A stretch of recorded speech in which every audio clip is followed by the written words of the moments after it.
कभी सोचा है कि कुछ बेहतरीन आइडियाज रातों रात कामयाब हो जाते हैं, जबकि कुछ उतने ही अच्छे आइडियाज बस यूं ही खत्म हो जाते हैं? आज हम समझेंगे कि बड़ी बड़ी टेक कंपनियां कैसे विजेताओं और हारने वालों को चुनती हैं। तो सवाल ये है कि क्या ये सब सिर्फ किस्मत का खेल है, या फिर इसके पीछे कोई छिपा हुआ सिस्टम, कोई एल्गोरिदम काम कर रहा है? यही वो बड़ा सवाल है जो हमें दिखाता है कि सफलता महज एक इत्तेफाक नहीं, बल्कि एक तयशुदा सिस्टम का नतीजा है। तो चलिए इस खेल के पीछे के खेल को समझते हैं। हम उस छिपे हुए सिस्टम का पर्दाफाश करने जा रहे हैं जो ये तय करता है कि कौन सा बिजनेस आइडिया आगे जाएगा और कौन सा पीछे रह जाएगा। तो सबसे पहले ये समझते हैं कि आखिर ये एल्गोरिदम है क्या। देखिए, सीधे शब्दों में कहें तो एल्गोरिदम एक तरह का सिस्टमैटिक कोड या नियमों का सेट है। यही तय करता है कि किसी भी प्लेटफॉर्म पर कौन सा कंटेंट, कौन सा प्रोडक्ट या कौन सा आइडिया ज़्यादा लोगों को दिखेगा। इसे ऑनलाइन सफलता की रूल बुक भी कह सकते हैं।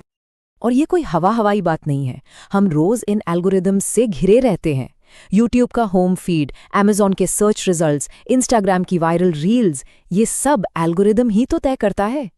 सोचिए, अगर आपका आइडिया एल्गोरिदम को पसंद आ गया तो बिना एक भी रुपया खर्च किए आप लाखों लोगों तक पहुंच सकते हैं। अब आते हैं सबसे जरूरी सवाल पर, ये एल्गोरिदम आखिर तय कैसे करता है कि कौन सा आइडिया जीतेगा? इसके लिए हमें उन खास वजहों को समझना होगा जिनका इस्तेमाल ये सिस्टम किसी भी आइडिया को परखने के लिए करते हैं। देखिए, सफलता कोई तुक्का नहीं है, बल्कि ये 5 मुख्य फैक्टर्स पर आधारित है जिन्हें हर प्लेटफॉर्म ट्रैक करता है। तो चलिए इन 5 छिपे हुए फैक्टर्स को एक एक करके समझते हैं। ठीक है, तो यहाँ 5 मुख्य बातें हैं। पहला है डेटा फीडबैक लूप, मतलब एल्गोरिदम लगातार सीख रहा है कि लोग क्या पसंद कर रहे हैं, किस पर क्लिक कर रहे हैं और कितनी देर तक कुछ देख रहे हैं। दूसरा है रिटेंशन टाइम, जो आइडिया किसी को प्लेटफॉर्म पर ज्यादा देर तक रोक सकता है वो जीतता है। क्यों? क्योंकि ज्यादा समय का मतलब है ज्यादा विज्ञापन और ज्यादा डेटा।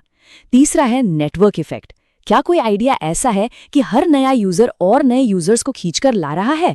चौथा है मोनेटाइजेशन पोटेंशियल, क्या कोई आइडिया प्लेटफॉर्म के लिए कमाई का जरिया बन सकता है? और पांचवा है यूजर बिहेवियर प्रिडिक्शन, इसमें एआई का इस्तेमाल करके ये अंदाजा लगाया जाता है कि भविष्य में कौन सा आइडिया हिट होगा।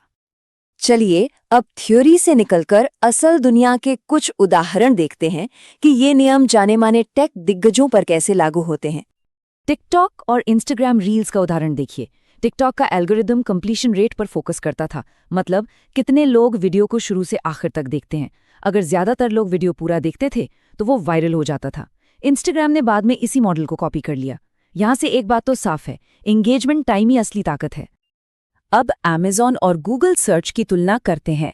अमेज़ॉन का एल्गोरिदम कन्वर्जन रेट पर चलता है, यानी वो उस प्रोडक्ट को ऊपर दिखाता है जिससे खरीदारी होने के चांस सबसे ज़्यादा हैं।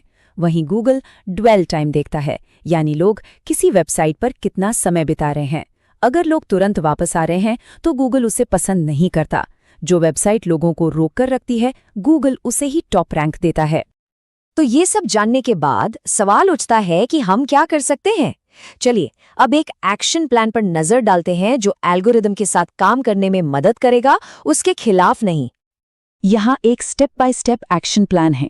पहला, डेटा को समझिए, प्लेटफॉर्म के एनालिटिक्स का इस्तेमाल करके जानें कि क्या काम कर रहा है। दूसरा, लगातार प्रयोग करें और सुधारें। एल्गोरिदम को सिखाने के लिए नए आइडियाज टेस्ट करते रहना बहुत जरूरी है।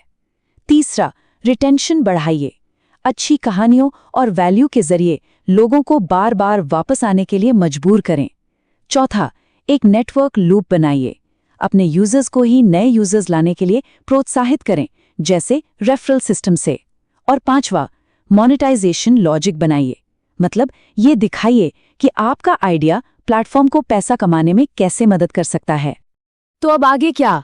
आइए एक नजर डालते हैं कि आर्टिफिशियल इंटेलिजेंस के साथ ये पूरा नजारा कैसे बदल रहा है। अब जो अगला दौर शुरू हो रहा है वो है एआई से चलने वाले एल्गोरिदम का।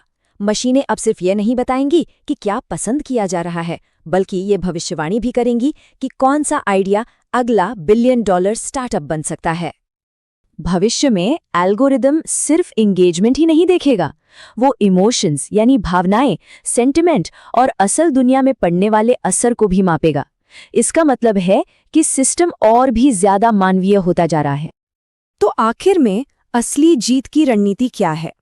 ये सिर्फ तकनीकी दांवपेच से कहीं ज्यादा गहरी बात है। एल्गोरिदम को हराने का सबसे आसान तरीका है उसे वैल्यू देना सिखा देना।